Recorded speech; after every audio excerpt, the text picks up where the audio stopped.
Gênesis capítulo 1, verso de número 27. Diz assim, olha: assim Deus criou o ser humano à sua imagem. A imagem de Deus o criou, homem e mulher os criou. Agora, deixa o dedo aí e abre lá em Colossenses. Colossenses 1, 15. Colossenses 1, 15. É um versículo falando sobre Jesus, tá? Colossenses, capítulo 1, verso de número 15.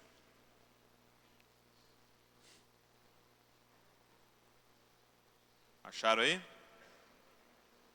Se achou, fala: eu amo a Bíblia. Então olha lá, Colossenses 1,15. Ele, Jesus, é a imagem do Deus invisível, o primogênito de toda a criação, pois nele foram criadas todas as coisas, nos céus e sobre a terra, as visíveis e as invisíveis, sejam tronos, sejam soberania, quer principado, quer potestade. Tudo foi criado por meio dele e para ele. Amém? Feche seus olhos. Papai, obrigado pela tua palavra, obrigado por esse momento de adoração maravilhoso, Senhor. Nós podemos levantar o teu nome acima de todo nome, nós podemos sentir a tua presença, a tua glória nesse ambiente, papai. E nós queremos te pedir nesse momento agora, fala conosco, papai. Fala, Senhor, ao nosso coração, Senhor Jesus. Eu quero te pedir, papai, abre os nossos olhos para contemplar quem tu és, papai. Nós precisamos, Senhor, de uma revelação tua, papai. Que não seja uma noite de informação, mas seja uma noite de revelação, Senhor Jesus. Que a gente não saia daqui simplesmente sabendo mais coisas, Pai, mas que a gente saia daqui transformado, Pai, pela Tua palavra, Senhor. Pai, não treinados para mudar o comportamento, mas, Senhor, com o coração transformado, Papai. Nos muda de dentro para fora, Senhor. Nos muda de dentro para fora, Senhor. Começa pelo nosso coração, Papai. É o que nós te pedimos, no nome de Jesus. Amém. O que eu queria falar para vocês nessa noite é o seguinte. Ontem nós vimos que Deus quer nos levar para um next level. Que Deus quer nos levar para um próximo nível. Que era nos tirar da condição de tecnon, de filhinhos de Deus, para ruiós, filhos maduros de Deus. Nós vimos que se tornar um tecnon, um filhinho de Deus, é graça, é uma obra do Espírito em nós, é Deus que vem e faz isso em nós, é nascer de novo, e isso é graça. Não tem nada que a gente possa fazer para virar um tecnon, mas para se tornar um ruiós, custa tudo. E nós precisamos amadurecer. E eu queria falar nessa noite que o propósito de Deus, nesse momento, é nos transformar em ruiós. Esse é o propósito de Deus. O que Deus está fazendo hoje? E isso aqui é muito importante, gente. Nós precisamos compreender o que Deus está fazendo. Por quê? Porque aquilo que Deus está fazendo é a obra de Deus. E provavelmente a maioria que está nesse lugar está trabalhando ou tem desejo de trabalhar na obra de Deus. Você quer se envolver com a obra de Deus, então você precisa saber o que Deus está fazendo. A gente tem que parar de acordar todo dia, dobrar o joelho e falar assim: Deus, isso é o que eu vou fazer hoje, me ajuda. Não. A gente tem que acordar e falar: Deus, o que o Senhor está fazendo para eu me juntar àquilo que o Senhor está fazendo? Jesus dizia: eu só falo o que eu ouvi meu pai dizer. Eu só faço o que eu vi meu pai fazer. Eu estou me movendo de acordo com a obra do meu pai. Então a pergunta é: o que o pai está fazendo para você se juntar a ele? Deus não quer abençoar a sua obra. Deus quer envolver você na obra dele. Agora, o que Deus está fazendo? Deus está fazendo uma coisa hoje, gente. Restaurando a imagem de Deus em nós. Restaurando a imagem dele em nós. que Deus está fazendo? Ele está fazendo a gente voltar como era no original. O que é restauração? Restauração é diferente de reforma. Eu fui lá, com o Igor hoje na igreja, e eles pegaram um barracão e eles reformaram. Então, se você olhar o barracão antigo, não tem nada a ver com o novo, porque eles reformaram. Isso não é restauração. O que é restauração? É você fazer voltar como era no original. Não é fazer uma melhoria, não é adicionar nada, não é tirar nada, é fazer voltar como era no original. Então, por exemplo, alguém que trabalha com restauração de quadro, ele pega um quadro que está danificado e o trabalho dele é fazer aquele quadro voltar a ser como no original. Então, o que Deus está fazendo hoje Ele quer restaurar a imagem dele em nós. Ele começou tudo isso criando um ser que era a imagem dele. E ele está fazendo o quê? Restaurando essa imagem em nós. Ele quer que você volte a ser como Adão no Éden era. A imagem dele. O pecado nos distorceu. Você entende que hoje nós vivemos uma versão distorcida daquilo que Deus desejava. É por isso que as coisas não estão dando certo, é por isso que a gente sofre, é por isso que tem tanto incômodo, é por isso que tem divórcio, é por isso que tem assassinato, é por isso que tem fome, é por isso que tem injustiça e corrupção, porque isso daqui é uma versão distorcida do que Deus tinha criado. Então Deus está restaurando a imagem dele em nós. A pergunta é, o que é a imagem dele em nós? Então você leu em Gênesis 1, 27, que o homem foi criado à imagem de Deus. E aí eu te pergunto, o que é a imagem de Deus? E aí você lê em Colossenses 1, 27, que Jesus é a imagem do Deus invisível. Então a pergunta é, quando Deus foi criar o ser humano, quem Ele usou como molde? Você é a imagem de Deus, e Cristo é a imagem de Deus. Então, qual era a ideia em Adão? Era criar um ser que fosse como Cristo. Por quê? Presta muita atenção agora. Porque Adão foi criado como Jesus, amém? Adão foi criado à imagem de Deus, amém? Então ele era semelhança de Deus, ok? Então tudo que tinha nele é o que tinha em Deus, amém? Ou não? Sim? Estamos juntos? Então tudo que tinha em Adão, tinha em Deus. E aí Deus vai dizer, em Gênesis 2, você vai ler o seguinte, que em Adão estava dando nome aos animais, e de repente ele percebe que não tinha ninguém que era compatível com ele. E naquele momento, a Bíblia descreve a solidão de Adão. Agora eu te pergunto, o que tinha dentro de Adão? Diga comigo, solidão. Só que tudo que tinha em Adão, tinha em Deus. Por que Deus cria o homem? Porque havia uma solidão, presta atenção, havia uma solidão no Filho. Porque Deus, gente, é amor, amém? E Deus sendo amor, Ele só pode ser a Trindade. Por quê? Porque se Ele é amor, tem que ter um amante, tem que ter um amado, e tem que ter um sentimento entre eles. O Pai é o amante, o Pai é a fonte do amor, o Filho é o receptáculo do amor, o Filho é quem recebe o amor, Ele é o amado, só que para quem que Ele derrama o amor que Ele acabou de receber? Ele devolve para o Pai, mas o Filho agora também quer ser fonte. Ele devolve o amor para o Pai, mas chega uma hora que o Pai olha e fala, não é bom que o meu filho esteja só. E aí Adão, ele está sozinho, e ele começa a perceber que todos os animais tinham alguém que era compatível. Todos os animais tinham um macho e tinha uma fêmea, e eles podiam derramar vida um no outro. Todos os animais andavam juntos, mas ele não tinha ninguém. E a pergunta é, aonde estava aquela que era compatível com Adão? Porque ele não via ninguém, e ele achava que ele estava sozinho. E de repente, o que Deus faz? Deus faz aquele homem dormir. E ele dorme. E na verdade a palavra hebraica para dormir é a mesma palavra para morrer. Então é provável que ele tenha morrido.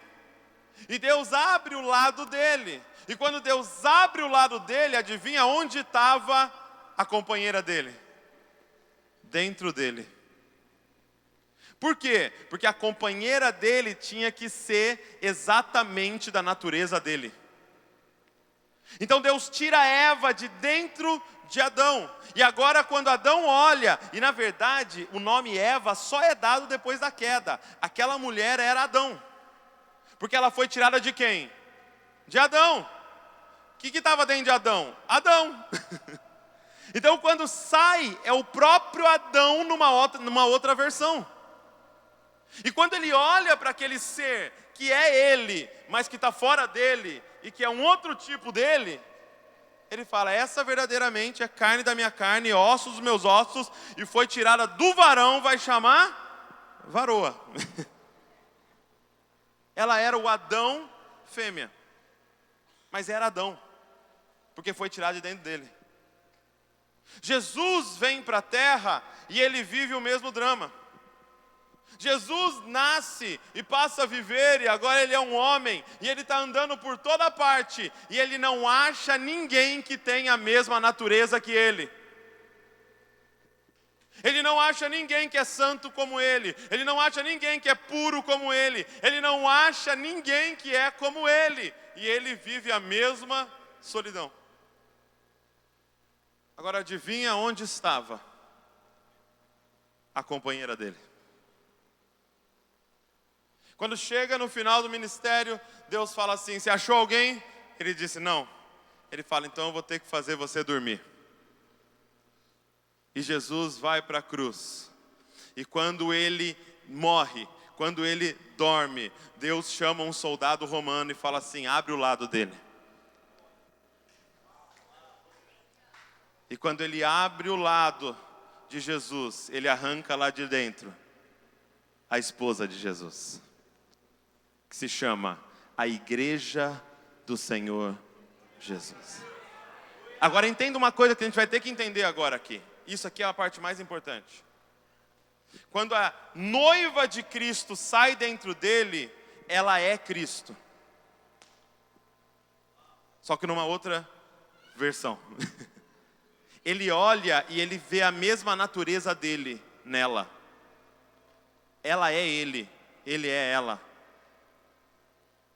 Quem está entendendo o que eu estou falando? A noiva de Cristo é Cristo em outra versão.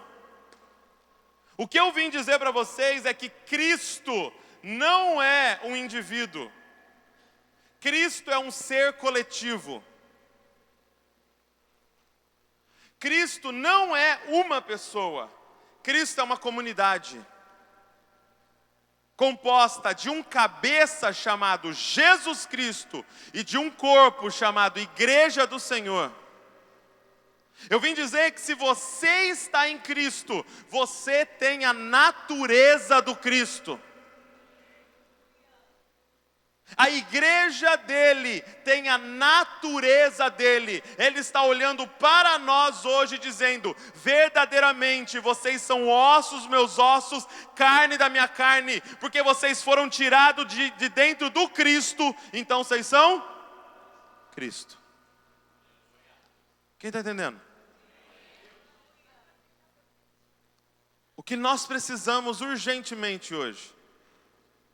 De uma revelação de quem é Cristo. Porque nós só vamos saber quem nós somos se tivermos uma revelação de quem Ele é. Como é que a mulher ia saber quem era ela, olhando para o homem? Por quê? Porque ela foi tirada de dentro do homem. Então, se ela olhasse para ele, ela se enxergava, porque ela só era uma versão diferente dele. Nós só vamos entender quem nós somos quando a gente entender quem ele é, porque nós fomos tirados de dentro dele. Nós somos um membro do corpo dele. Então nós precisamos urgente de uma revelação de quem é Cristo. Agora, abre comigo 2 Coríntios. Segunda carta que Paulo escreveu à igreja ali em Corinto. Capítulo 3. 2 Coríntios 3. Verso 14. Olha que interessante isso aqui. 2 Coríntios 3, 14. Olha só. Achou aí? Você não achou? Olha no telão. 2 Coríntios 3, 14. Ó.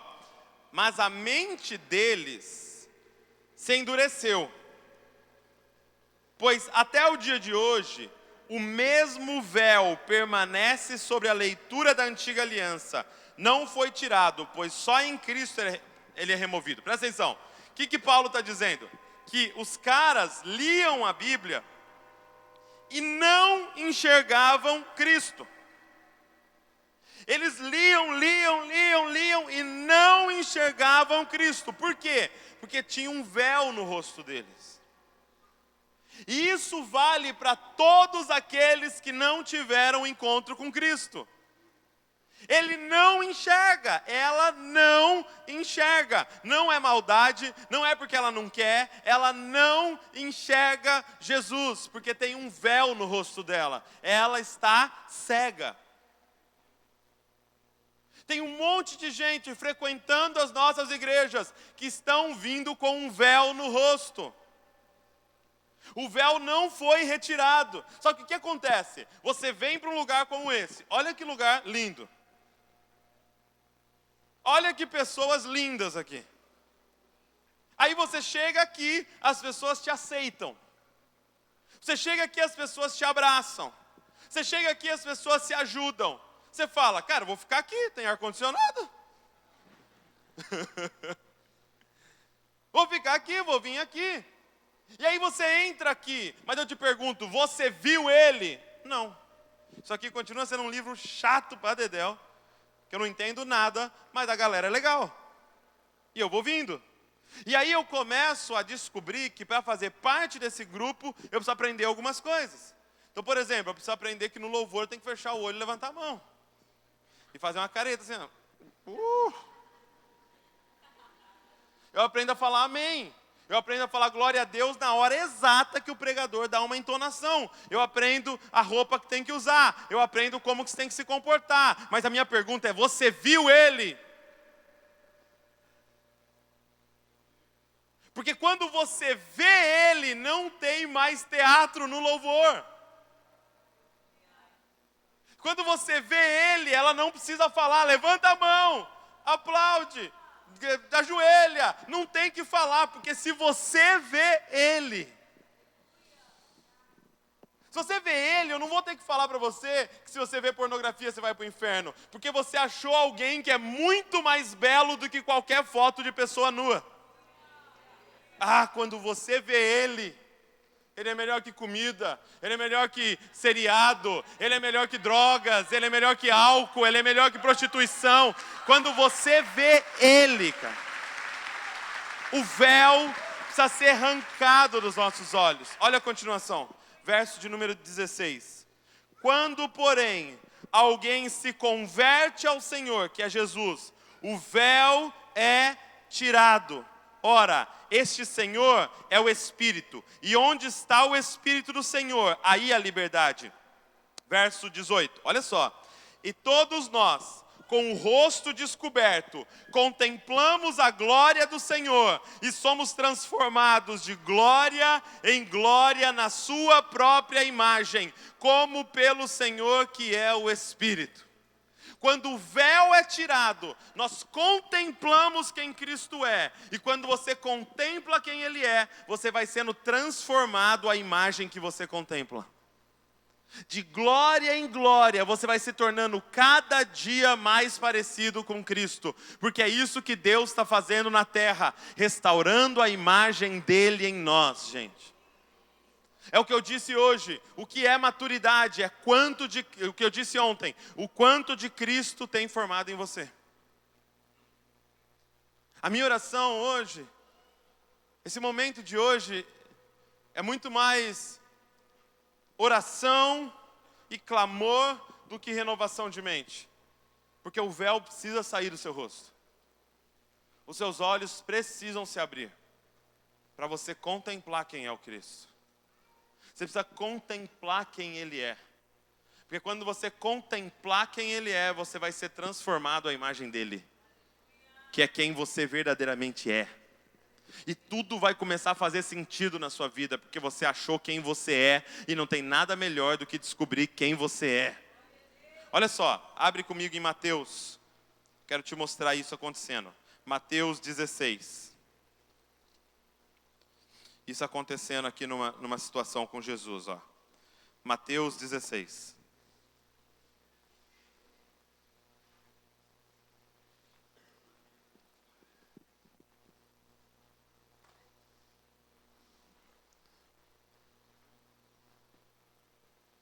Mateus 16, verso 13.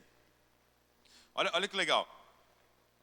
Jesus está andando com os caras, com os discípulos, ele fala assim, ó. Indo Jesus para a região de Cesareia de Filipe, perguntou a seus discípulos, quem os outros dizem que é o Filho do Homem? Então ele pergunta, quem que a galera aí está falando que eu sou? Aí eles responderam, uns dizem que é João Batista, outros dizem que é Elias, outros dizem que é Jeremias, ou um dos profetas. Então veja que as pessoas olhando para Jesus enxergavam algo.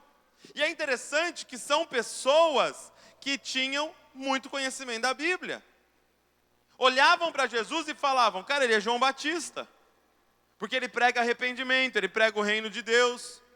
Ele fala de batismo, ele é João Batista. Aí outros falavam, não, ele é Elias, por causa dos milagres que ele faz. Assim como Elias fez milagres, ele faz milagres. E outros falam, não, ele é revolucionário, ele está virando as mesas, ele bate de frente com a liderança, ele é Jeremias. Então os caras tinham conhecimento bíblico, mas não tinham uma revelação de quem era ele. Porque enquanto você está vindo aqui para ver um profeta é uma coisa, mas quando você vier aqui para ver Deus, enquanto ele é o maior psicólogo que já existiu, é uma coisa. Enquanto ele é uma figura histórica, um homem maravilhoso, é uma coisa. Mas quando você entender que ele é o único caminho para a salvação, é outra coisa. E aí ele volta a pergunta para os discípulos, ele fala, e vocês, quem vocês dizem que eu sou?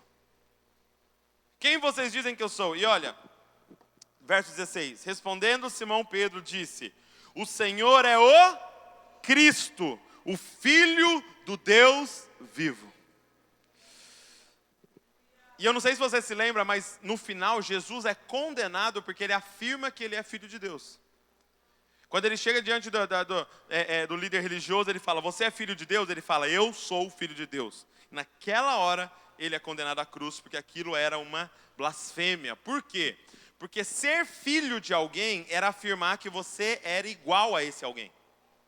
Então quando você fala assim, ó, Bar Jonas era o filho de Jonas. Então você estava dizendo, é igualzinho ao Jonas.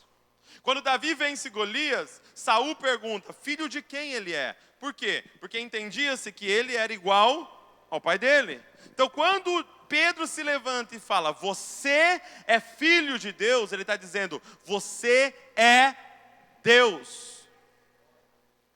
Ele teve o quê? Uma revelação. Você é o Cristo, que eles estão anunciando há milhares de anos, que disse que pisaria na cabeça da serpente, que nasceria da mulher e que esmagaria a serpente de uma vez por todas. Tu és o filho de Davi que vai sentar no trono para sempre, aquele que vai ter um reinado que não vai ter fim.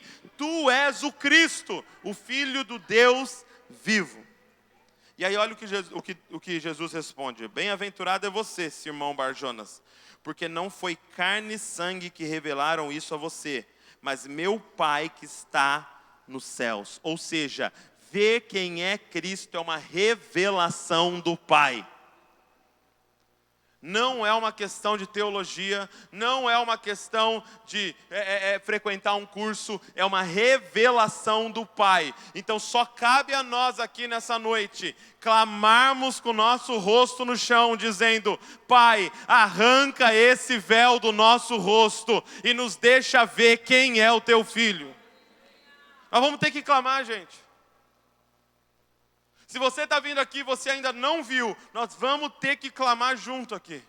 E esse véu vai ser tirado do seu rosto nessa noite. E você vai contemplar Ele de glória em glória. Você vai ser transformado à imagem dEle. E você vai ser quem você nasceu para ser, verdadeiramente. E ele continua, olha só. Verso 18. Também eu lhe digo que você é Pedro. E sobre esta pedra eu edificarei a minha igreja, e as portas do inferno não prevalecerão contra ela. Eu lhe darei as chaves do reino dos céus. O que você ligar na terra terá ligado no céu, e o que você desligar na terra terá sido desligado nos céus. Então presta atenção, no momento em que Pedro teve uma revelação de quem era Cristo, Cristo libera uma revelação de quem era Ele. Talvez uma das coisas que as pessoas mais me perguntam é sobre chamado e vocação. Nas redes sociais, agora, com os comentários, com os direct, com os e-mails, as pessoas mandam perguntas. E com frequência a pergunta é essa: como eu faço para descobrir meu chamado? Como eu faço para saber qual é a minha vocação? E eu queria te dizer o seguinte: para de procurar pelo seu chamado. Para de procurar pela sua vocação e começa a procurar quem é Cristo. Porque quando você tiver uma revelação de quem é Ele, Ele libera uma revelação de quem é você. Por quê? Porque você é membro do corpo do Cristo. Então só dá para saber quem sou eu se eu contemplar quem é Ele. Quem está entendendo o que eu estou falando? Se você não souber o que o Cristo faz, você não sabe o que você faz. Por quê? Porque você é parte do Cristo. O que Jesus veio fazer na terra? Nos ensinar o que é ser Cristo. É por isso que ele olha para Pedro, acho que o olho dele encheu de lágrimas, né? Finalmente alguém entendeu. Você entendeu, cara? E é muito louco que Pedro significa pedrinha. Pedacinho de pedra. Por quê? Porque ele entendeu que e ele fala assim, como se ele estivesse dizendo: pedrinha, sobre essa rocha eu edificarei a minha igreja. A rocha é aquela afirmação que ele é o Cristo. Só que Pedro, é um pedacinho dessa rocha. Ele é um pedacinho do Cristo. Pedrinha, você agora sabe quem você é porque você descobriu quem é a rocha. Então você e eu precisamos urgente de uma revelação de quem é o Cristo. Porque eu vim dizer para você que o seu chamado é só ser Cristo. Um dia perguntaram para um pastor assim: pastor, posso usar crucifixo assim, né? Aqueles crucifixos? O pastor falou assim: pode, usa o crucifixo. O crente pode usar? Ele falou: pode, só que o que você tem que fazer? Pega o crucifixo, leva na joalheria, leva uma foto sua e manda pendurar você na cruz. Por quê? Porque Jesus Cristo fez a parte dele. Chegou a sua vez de ser Cristo. Quem está entendendo o que eu estou falando? O nosso chamado é ser Cristo. Então o que Jesus veio fazer na terra foi nos ensinar a ser Cristo. Então, Jesus, ele era, isso que é muito louco, Jesus, ele era verdadeiramente ser humano. Jesus era o original do que Deus tinha criado. Jesus era como o Adão que não tinha pecado. Jesus estava andando no meio do caos como o Adão que foi criado para o jardim. Olha que interessante, ele era verdadeiramente ser humano. Então o que ele fazia era natural. A gente que vive algo estranho. Multiplicar pães é natural. Andar sobre as águas é natural. Por quê? Porque nós teríamos domínio sobre a natureza.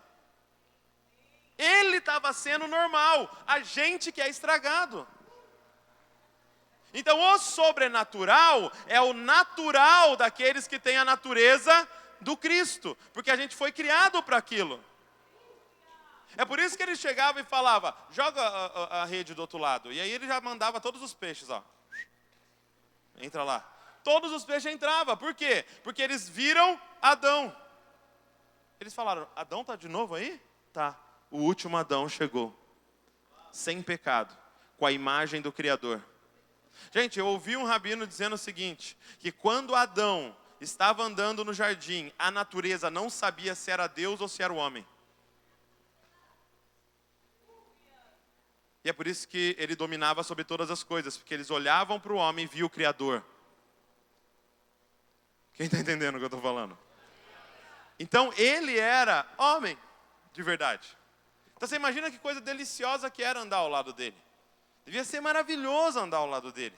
Devia ser extraordinário. Aqueles caras, quem aqui já sentiu assim uma invejinha dos discípulos, assim, que andaram do lado, dormiu do lado. Você já estava lendo, você falou, mancada, os caras viram.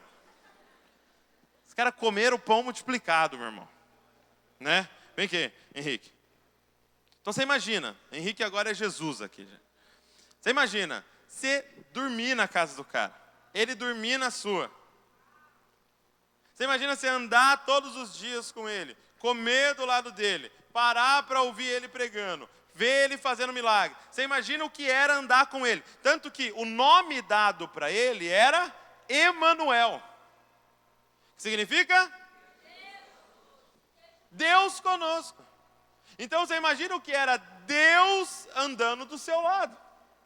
Deus morando com você. Deus indo trabalhar com você. Deus com você 24 horas. Isso era maravilhoso. E os caras largaram tudo por isso daqui. Largaram tudo, largaram emprego, largaram família, largaram renda, largaram tudo para viver isso aqui, porque eles acharam Emanuel, Deus conosco. Então você imagina, você ficou com uma dorzinha, Emanuel já vinha, acabou, meu irmão. Você está com fome, Emanuel já fazia um sonho para você. Açaí, tudo que você quer. Andava sobre as águas, mandava a tempestade parar. Deus está no nosso barco, Deus conosco. E aí, de repente, você imagina agora o desespero dos discípulos, quando de repente, Emanuel começa com um papinho. Ele começa a falar assim para os discípulos, eu vou ter que ir embora. Você imagina o desespero desses caras. E aí eles perguntam, você vai para onde? Ele fala assim, para onde eu vou, vocês não podem ir. Misericórdia, cara. Eu larguei tudo. Há 3 anos eu não compro mais roupa. Há 3 anos eu não sei de nada mais, eu não tenho mais cliente, eu não tenho nada. Não, eu vou ter que ir. Os caras entram em desespero, para onde você vai? E aí ele solta essa, presta atenção. É melhor que eu vá. Aí você fala, peraí. O que é melhor do que Emanuel? O que pode ser melhor do que Deus conosco? E aí ele diz assim, porque se eu não for, ele não vem. Os caras devem ter arrepiado, meu Deus, quem é ele? Que é melhor que Emanuel. Quem é ele que é melhor do que Deus conosco? E aí ele disse assim, porque quando eu for, ele virá. E quando ele vier, não será mais Deus conosco, será Deus em nós. Só tem uma coisa, do que melhor do que Deus ao meu lado, é Deus em mim. E o que Paulo escreveu foi, o mistério é esse, Cristo em nós é a esperança da glória, cara. O Espírito Santo é Cristo em nós. Você tem noção disso? Ele está em nós, gente. Cristo em nós é a esperança da glória. Obrigado, Henrique. Aplauda ao Senhor por esse ator perfeito. Sabe, eu não sei se você já fez essa brincadeira, quando criança, você conversando, ou adolescente, você conversando com seus amigos, se você cresceu na igreja, você falar assim, olha, quem que você quer conversar quando você chegar no céu? Lógico que depois de Jesus, não, quando eu chegar no céu, depois de Jesus, eu quero falar com José. José foi, não, eu quero falar com Daniel. Não, eu quero ver Moisés. Não, meu favorito é o apóstolo Paulo. Não, eu quero ver Sadraque, Mesaque e Abednego. Os caras que compuseram a música, deixa queimar, deixa... Boa, não foi? Foi boa. Chegar e perguntar para eles, como foi, cara? Vocês três na fornalha, de repente aparece um quarto homem. Já era o suficiente não estar queimando, não morrer. Agora chegou um quarto homem e começou a andar entre vocês. Como é que foi isso? Quem você gostaria de falar quando chegasse lá? Agora, eu queria te propor um negócio. Talvez, ao entrarmos lá, não vai dar tempo de falar com essas pessoas. Porque eles vão correr falar com a gente. E antes de você perguntar como é que foi, eles vão te perguntar, dizendo, cara, pelo amor de Deus, conta pra gente como é que foi, porque eu vi ele um dia na fornalha, mas como é que era ter ele em vocês, cara? Como é que foi viver o que Joel profetizou, que derramaria do Espírito sobre toda a carne? Como é que era acordar com Ele em você, dormir com Ele em você, trabalhar com Ele em você, andar com Ele em você? Como é que era ter Cristo em você, cara? Abraão ia dizer, eu vi Ele umas 3, 4 vezes, como é que era ter Ele em você? Cara, Cristo em nós é a esperança da glória. Nós temos o Espírito do Cristo em nós. Sabe, talvez, entendendo isso, a gente teria que mudar a nossa oração. Parar de orar, Senhor, rasga os céus e vem, rasga os céus e vem, e começar a orar, Senhor, me rasga e aparece. Porque aquilo que você está chamando do céu está em você, cara. Não é o céu que tem que ser rasgado, é nós que temos que ser rasgado. Na última ceia, quando Jesus pega o pão, sabe quem era aquele pão? Nós. E sabe o que ele faz? Rasga. Porque quando nós somos rasgados é que ele aparece. Por isso para de correr de sofrimento, porque o sofrimento nos rasga e o Cristo aparece, cara. Cristo em nós é a esperança da glória. O nosso chamado é para ser Cristo. Você quer conhecer Cristo? Está sentado ao lado de alguém que é a revelação de quem é Cristo. Conhecer Cristo não é fechar somente o olho e ficar contemplando o espiritual. Conhecer Cristo é olhar para o lado e se relacionar com quem está ao seu lado. Porque nós somos um ajuntamento de Cristo. Se você excluir alguém, você está excluindo alguém que é uma parte da revelação de quem é Cristo. Toda vez que perdemos alguém, perdemos uma parte de quem era Cristo e talvez nunca vamos saber daquela parte porque mandamos alguém embora. Se você estiver brigado com alguém, está brigado com uma parte de quem é Cristo. Se você não perdoar alguém, você não está perdoando uma parte de quem é Cristo. É Cristo. Cristo em nós é a esperança da glória. Esse é o mistério que estavam escondidos, que os apóstolos, que os profetas não sabiam, que Moisés não sabia, que Adão não sabia, que Abraão não sabia, que nenhum profeta sabia, nenhum deles sabia, e foi revelado a nós. Tinha uma esposa escondida em Cristo. A igreja, a esposa, a noiva maravilhosa, que é da natureza dele. Somos nós, cara. Nós somos Cristo para essa geração. E o que isso muda, gente? Muda o seguinte, que você não vai entrar mais na sua escola, na sua faculdade, na sua empresa, aonde você trabalha, na sua casa, tentando apresentar as pessoas para Cristo. Porque o Cristo que você está apresentando não está no domingo. O Cristo que você está apresentando está aqui. Então só tem um jeito de apresentar Cristo, se você deixar ser rasgado e ele aparecer para a sua família.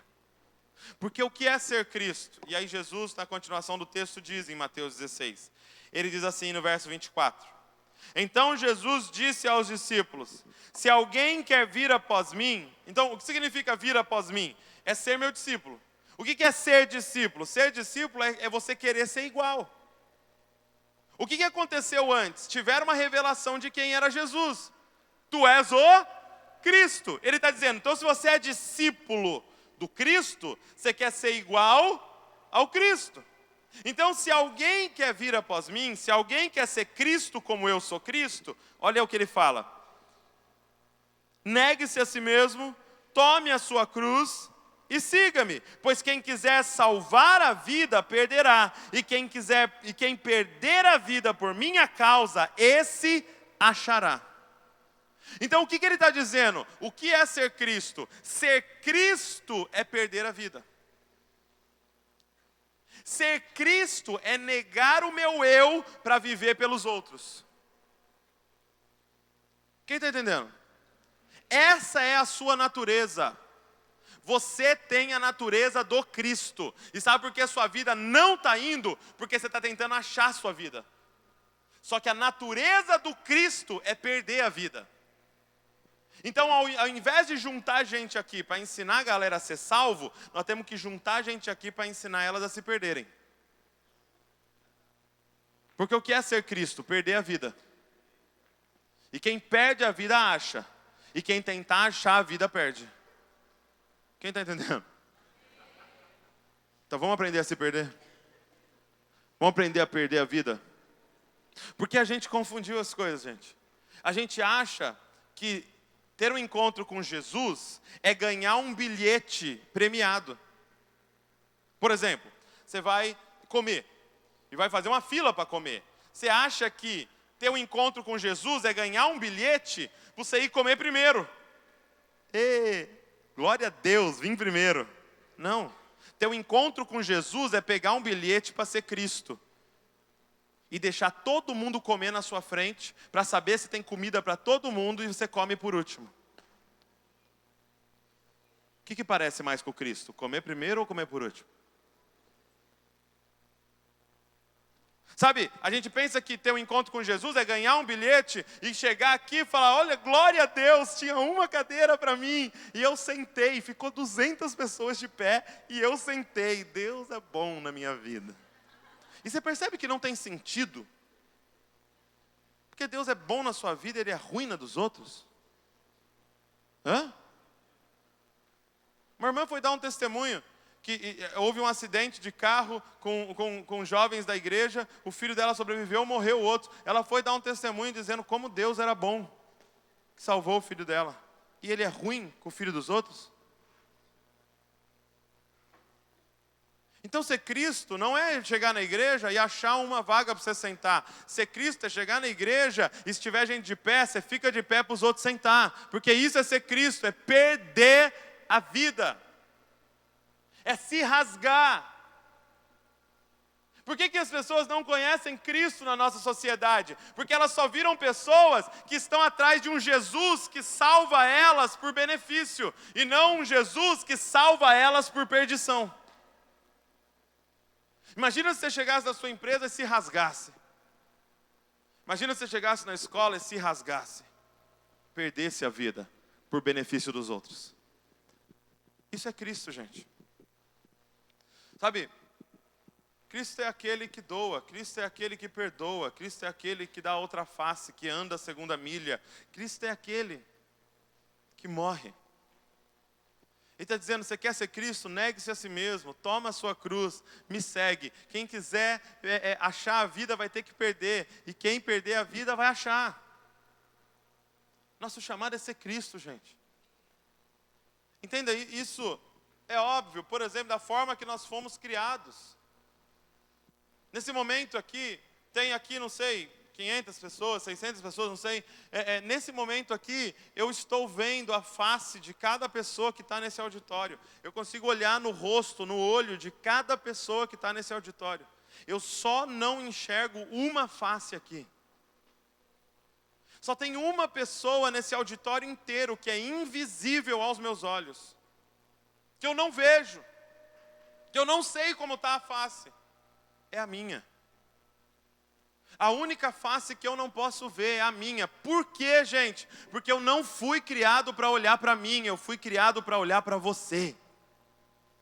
E você foi criado para olhar para mim. E agora que nós criamos essa bobeira de selfie e essa bobeira de espelho e ficar olhando o dia inteiro, mas por toda a humanidade eu só sabia como estava meu rosto se você me falasse. Porque eu preciso de você. E você precisa de mim. O que é o Éden? É um ajuntamento de Cristos que vivem pelo outro, que vivem pelo benefício do outro, que perdem a vida pelo outro. E não se preocupe, sua vida não será miserável, porque vai ter 500 pessoas perdendo a vida por você. Isso é o Éden. É quando é uma briga para quem vai ceder. Não, você vai sentar. Não, você vai sentar. Não, hoje eu vou ficar de pé, você vai sentar. Uma briga para quem é mais Cristo. Então ninguém vai sentar também. Mas geralmente é uma briga por quem tem mais direitos. Furou minha fila aqui. Cara, não. Sabe quando você for caluniado no serviço? Chega em casa sorrindo.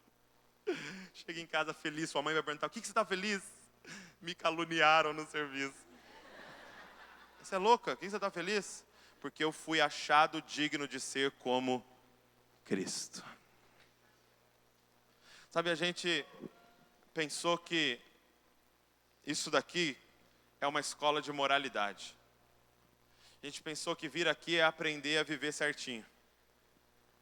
Não é isso, gente. A gente não está vindo aqui para aprender a viver certinho. Porque como a barra está muito baixa na nossa nação, a gente pensa que viver certinho é ter tido um encontro com Deus. Sabe, esses dias eu abri o G1 e eu estava lendo as notícias e eu fiquei pasmo. Por quê? Porque na primeira página do G1 estava escrito: homem encontra carteira com dinheiro e devolve. Isso era a coisa mais óbvia do mundo. Só aqui na nossa nação isso é uma notícia.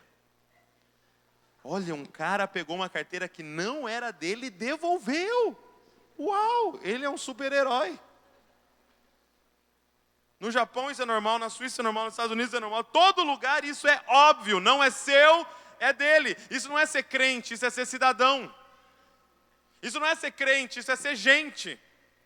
Agora, o que é ser Cristo? É não devolver a carteira dos outros, é dado a sua carteira para os outros. Quem está entendendo? Jesus falou assim: se a vossa justiça não exceder em muito dos escribas e dos fariseus, vocês não vão entrar no reino de Deus. Ou seja, nós não estamos aqui para aprender a viver a lei, nós estamos aqui para exceder em justiça. Não é parar de roubar, é começar a dar para os outros. Exceder em justiça. Então seria mais ou menos assim. Imagina que você está dirigindo, tal, com seu carro, que você comprou novo, e de repente, o cara da frente freia, com tudo, você não viu. Você bate na traseira dele. Aí você sai lá desesperado, não acredito, poxa. Né? E aí você é crente, né? Então você fala, moço, me perdoa, eu não vi, você freou, eu não percebi. E aí, como você é crente, você fala, me dá o seu telefone agora, toma aqui o meu telefone, eu vou te ligar amanhã, eu vou pagar tudo, não se preocupa, eu sou crente. Vou pagar tudo. E a gente vem, às vezes, dá testemunho, a gente fica orgulhoso de ter feito isso. Mas, gente, isso não é papel de crente, isso é papel de gente. Um budista tem que fazer isso, e um espírita tem que fazer isso, e um muçulmano tem que fazer isso, porque você bateu, você paga. Agora, o que é ser Cristo, gente? Ser Cristo é você estar andando com seu carro novinho, e de repente você freia, e vem alguém atrás e bate na sua traseira. Aí você sai.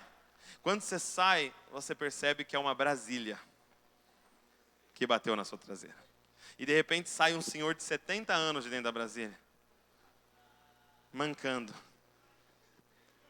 Fio, me perdoa, filho. E aí você olha para ele e fala, meu senhor, o senhor tem seguro no seu carro? O que é isso, filho? Ele fala, se você tem condição de pagar? Ele vai falar, não tenho, filho. Então faz o seguinte, pega aqui meu número, que eu vou pagar o meu e eu vou pagar o seu. Aí ele vai perguntar para você, mas eu que bati, por que você vai fazer isso? Você vai falar assim para ele, porque um dia eu causei um grande prejuízo e alguém pagou no meu lugar. E eu sou como ele. Essa é a minha natureza. Eu sou Cristo. Nós temos que exceder injustiça. Não é uma escola de moralidade isso daqui, é uma escola para aprender a ser Cristo isso daqui. E qual é a nossa luta? É contra o espírito do anticristo. Quando Pedro tem essa revelação, Jesus começa a dizer para eles o que ia acontecer com ele como Cristo. E Jesus diz, eu vou ser entregue para ser...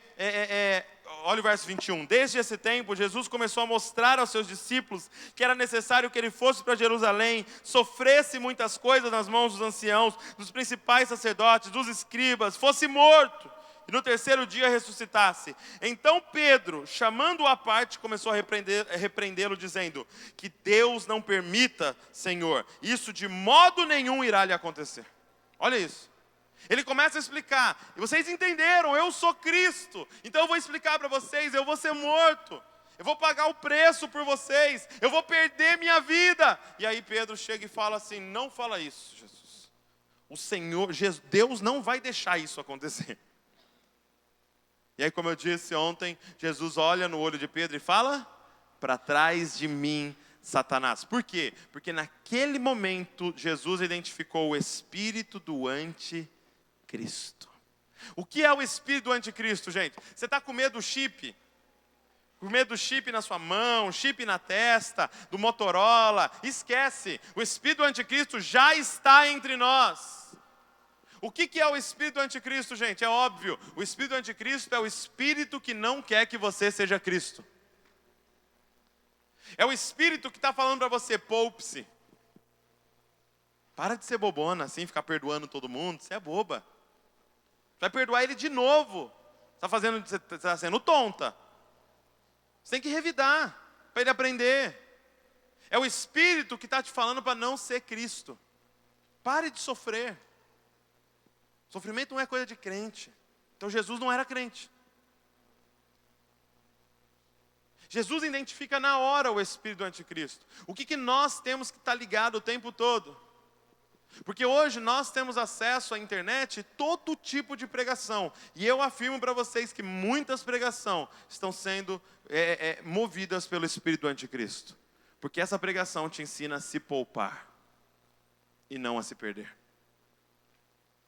E não a entregar a sua vida. Sabe, eu vi um pastor dizendo, pastor Paulo Borges, e ele disse assim, eu sei aonde o espírito do anticristo está lá na sua casa. Eu sei aonde exatamente ele está lá na sua casa. Sabe aquele guarda-roupa seu? Sabe o seu guarda-roupa do seu quarto? Sabe? Sabe aquela parte de cima, o maleiro? Sabe lá em cima? Ele falou, lá dentro tem um cobertor que o espírito do anticristo está nele. Lá dentro tem um sapato que o espírito do anticristo está nele. Por quê? Porque é um sapato que não está no pé de ninguém. E é um cobertor que não está cobrindo ninguém. E é uma blusa que não está vestindo ninguém. E é um chinelo que não está no pé de ninguém. E é uma calça que não está nas pernas de ninguém. Porque entenda uma coisa, quando é de Cristo, Ele divide. É o espírito do anticristo que fala para você, guarda. Guarda para você. Sabe aquela louça que você tem na sua casa, que você ganhou da sua avó? Coisa mais linda, borda de ouro, assim, ó. E você não põe para ninguém na sua casa, aquilo é do espírito do anticristo. Por quê? Porque Cristo reparte. Porque Cristo coloca, e aí vem uma criança e bate e quebra um pedacinho da xícara. E aí você fala, agora essa xícara tem as marcas de Cristo nela. O seu carro que tem 5 anos de uso e não tem um risco, o espírito do anticristo está tomando conta do seu carro. Porque o carro de Cristo tem marca de sorvete das crianças que você leva atrás. Porque Cristo é esse. Ele divide. Presta atenção aqui. Um cara chegou para esse pastor, Paulo Borges, e falou assim, pastor, comprei um carro novo. Comprei um carro novo e pedia que o senhor orasse, consagrando a Jesus o meu carro. Aí ele falou que olhou para o cara e falou assim, você tem certeza? Você tem certeza do que você está fazendo? Aí ele falou assim, por quê, pastor? Porque é o seguinte, se você der esse carro para Cristo, Cristo ele tem uma mania estranha. Tudo que você coloca na mão dele, ele levanta, agradece e reparte.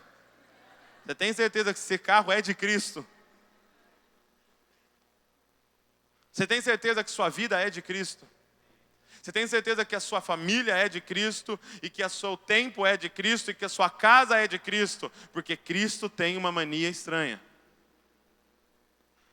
Cristo reparte. Cristo vive para os outros.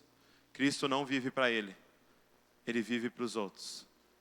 Você quer achar a sua vida? Você quer vencer a ansiedade, depressão? Perca a sua vida. Para de pensar em você e começa a pensar nos outros. Você vai achar a sua vida. Porque foi para isso que você foi criado, para ser Cristo. Eu queria orar. E a minha oração não poderia ser outra senão clamar junto com vocês por uma revelação de quem é Cristo. Para que o véu fosse tirado do nosso rosto. E com o rosto descoberto a gente possa contemplar a glória dele e ser transformado à imagem dele de glória em glória, de glória em glória. Eu queria orar para o véu sair do seu rosto e a próxima vez que você ler esse livro, você não vai ver mais letras, você vai ver Cristo aqui. Próxima vez que você vier a um culto, você não vai ouvir só música, você vai ver Cristo neste lugar. Próxima vez que você olhar para o seu irmão, você não vai ver somente um irmão, uma irmã, você vai ver Cristo sentado do seu lado. O véu precisa sair do seu rosto para você contemplar quem é Cristo. E eu queria orar junto com vocês para isso. Feche seus olhos nesse lugar. E eu queria que você, que precisa que o véu seja tirado do seu rosto, você saísse do seu lugar, você viesse aqui na frente, para a gente clamar junto. Falando, Jesus, eu quero te ver, Jesus. Eu quero te ver, eu quero contemplar quem é o Senhor, com o rosto descoberto, Senhor.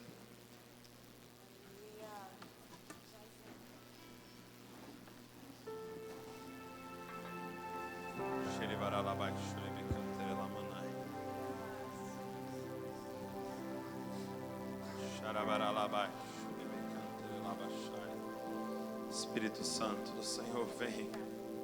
Espírito Santo do Senhor, vem, vem, vem, vem.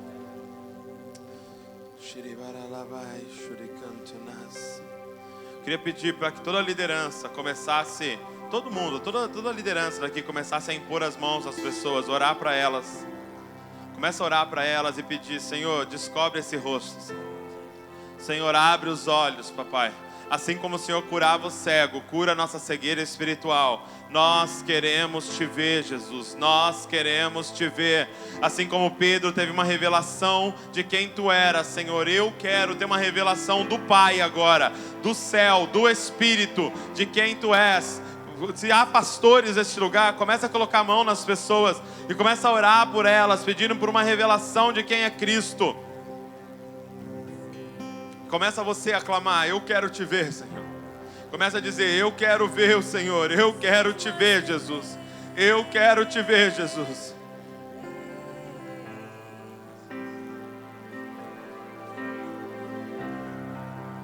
Começa a falar para Ele.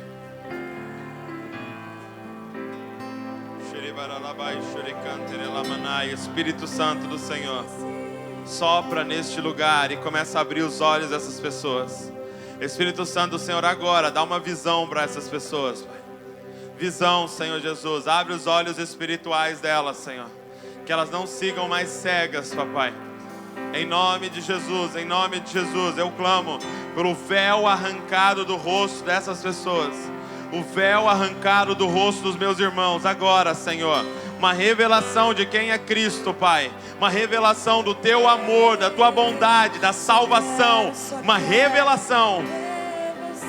Só quero ver você. Só quero ver você. Você que está aí atrás, começa a orar por essas pessoas. Estende as suas mãos, começa a orar por essas pessoas. Só quero ver você. Declare. Só quero ver você.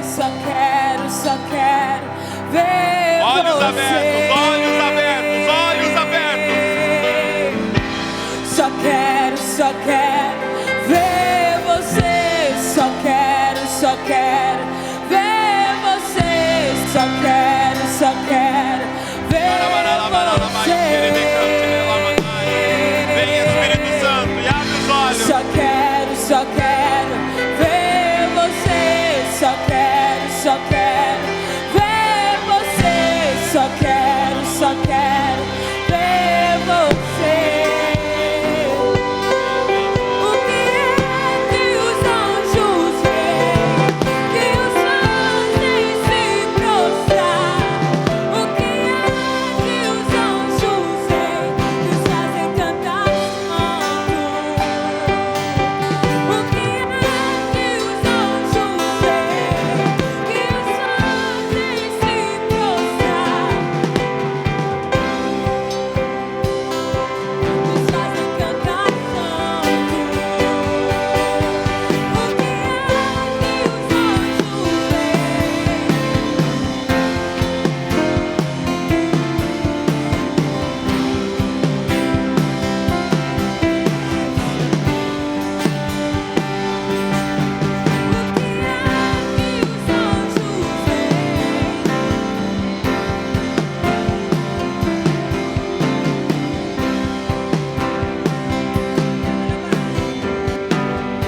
de Jesus Cristo, Pai.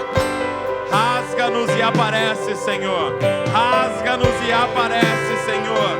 Cristo em nós é a esperança da glória. Cristo em nós é a esperança da glória, Senhor. Pai, dia após dia, continua revelando quem Tu és para nós, Papai.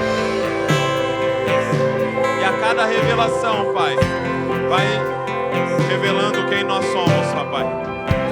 No nome de Jesus eu oro. Amém, Senhor. Amém. Amém. Abrace o máximo de pessoas que você puder e fale assim para ela: eu vejo Cristo em você. Eu vejo Cristo em você. Eu vejo Cristo em